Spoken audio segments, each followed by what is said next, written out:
Doctor గారు ఇప్పుడు అందరూ షుగర్ పేషెంట్లు ఎవరు రైస్ తినద్దు, చపాతీ పులకా తినండి అంటున్నారు. అసలు దాని గురించి వివరణ ఇవ్వండి. నమస్కారం అండి. నేను డాక్టర్ ఉమాకాంత్, శ్రీ హస్త గ్యాస్ట్రో హాస్పిటల్, ప్రకాష్ నగర్, రాజమండ్రి అండి. చాలామంది ఇప్పుడు ఏంటంటే చపాతీలు అవి తినడం వల్ల నా షుగర్ కంట్రోల్ అవుతుంది, రైస్ తినడం వల్ల నా షుగర్ కంట్రోల్ అవ్వదు అని అనుకుంటున్నారు. అది కొద్దిగా అపోహ అండి. ఏంటంటే షుగర్ అయినా సరే, వీట్ అయినా సరే, ఏదైనా ఒకటేనండి.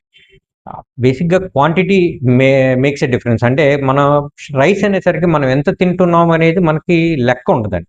అదే చపాతీ అనుకోండి, మనం చపాతీలు ఒకటి తింటున్నాం, 2 తింటున్నాం, ఈ లెక్క ఉంటుంది.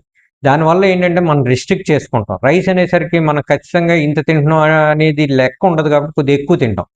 కాకపోతే వీటితో ఇంకొక వచ్చిన అడ్వాంటేజ్ ఏంటంటే వీటిలో కొద్దిగా ఫైబర్ కంటెంట్ ఎక్కువ ఉంటుందండి. అంటే ఇప్పుడు మీరు బయట కొనే ఆటా కాదండి, మీరు గోధుమలను తీసుకొని ఆడించుకున్న దాంట్లో మన ఫైబర్ కంటెంట్ ఎక్కువ ఉంటుందండి.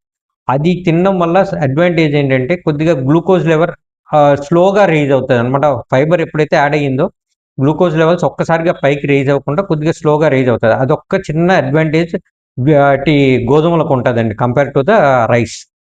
సార్, గోధుమలు